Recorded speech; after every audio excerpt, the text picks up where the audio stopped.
Bonjour, voici le bulletin de renseignement de Stylo News pour ce 6 mars 2026. Nous allons nous pencher sur la série d'événements qui a plongé le Moyen-Orient dans une crise majeure ces derniers jours. Ensemble, nous allons décortiquer la chronologie de cette escalade, ses répercussions mondiales et l'impasse stratégique qui paralyse actuellement la région. Cette analyse vous est présentée par ProWave AI. Ce sont les développeurs de Stylo Intellops et de Stylo News, les outils d'intelligence artificielle qui permettent de compiler et d'analyser les informations que nous allons couvrir. Alors, pour bien comprendre comment la situation est devenue si explosive, il est essentiel de revenir sur la séquence des événements. En quelques jours à peine, la région s'est retrouvée au bord du gouffre. Tout a basculé le 28 février dernier, avec une opération militaire conjointe des États-Unis et d'Israël, nom de code Epic Fury. Son résultat, la mort du guide suprême iranien, l'ayatollah Ali Khamenei. La riposte, bien sûr, n'a pas tardé. Dès le 1er mars, le corps des gardiens de la Révolution a lancé une vague de missiles et de drones. Et puis, le 2 mars, ils ont franchi un nouveau cap, en annonçant la fermeture du détroit d'Ormuz, une artère absolument vitale pour le commerce mondial. L'escalade a continué jusqu'au 5 mars, avec des attaques sur l'aéroport international d'Israël et en retour des raids sur des centres de commandement dans la capitale iranienne, Téhéran. Pour se rendre compte de l'intensité, l'échange de tirs a été stupéfiant. D'un côté, l'opération Epic Fury, c'est près de 900 frappes sur des cibles iraniennes en seulement 12 heures. Et de l'autre, la réponse iranienne a été tout aussi massive, visant pas moins de 27 bases militaires américaines ainsi que de nombreuses cibles israéliennes. Au-delà de l'action militaire, la réponse politique de Téhéran a été elle aussi sans équivoque. En décrétant 40 jours de deuil national et en promettant des représailles sévères, le message était clair. Il ne s'agit pas d'un incident isolé, mais bien du début potentiel d'un conflit prolongé. Évidemment, un affrontement militaire aussi direct ne reste pas confiné. Il a immédiatement envoyé des ondes de choc à travers tout le paysage diplomatique et économique mondial. Et l'impact économique de cette crise, il se cristallise autour d'un point géographique bien précis, le détroit d'Ormuz. Ce passage maritime étroit, que l'on voit ici sur la carte, n'est pas une simple voie navigable, c'est vraiment l'artère par laquelle transite une part cruciale de l'énergie mondiale.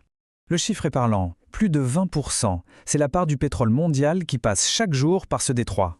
La menace iranienne de fermer ce point de passage n'est donc pas une simple posture. Elle met directement en péril l'approvisionnement énergétique de la planète et de fait, elle a déjà commencé à semer le trouble sur les marchés financiers. Face à cette escalade, la communauté internationale est apparue divisée, révélant les grandes lignes de fracture géopolitique. Alors que les Nations Unies ont lancé un appel général à la retenue, la Russie et la Chine, elles, ont clairement condamné les frappes américano-israéliennes. L'Union européenne s'est montrée plus prudente, exprimant sa profonde préoccupation, et puis certains alliés occidentaux, comme l'Espagne, ont même pris leur distance. D'ailleurs, la position de l'Espagne est très révélatrice. En refusant aux États-Unis l'accès à ses bases militaires, Madrid s'est attiré une rare menace de sanctions commerciales de la part de Washington. Cet incident est loin d'être anecdotique. Il montre comment ce conflit commence déjà à fissurer des alliances occidentales, pourtant considérées comme solides.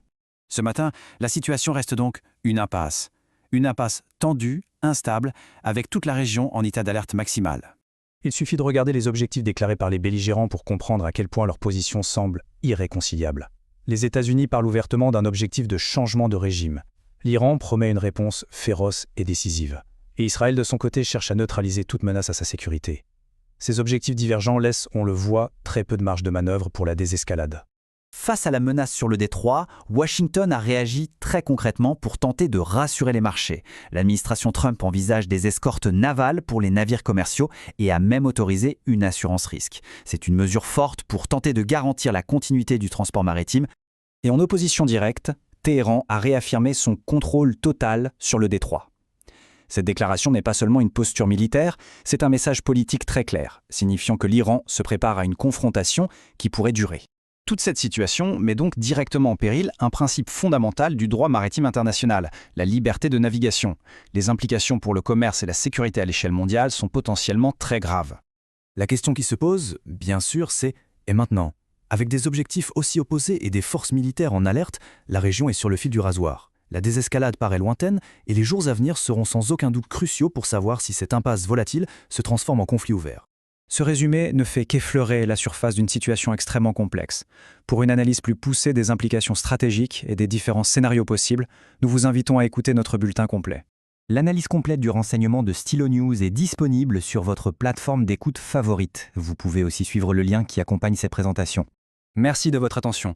Pour des mises à jour continues et des analyses de fond alimentées par l'intelligence artificielle, rendez-vous sur notre site web www.stylonews.com et abonnez-vous.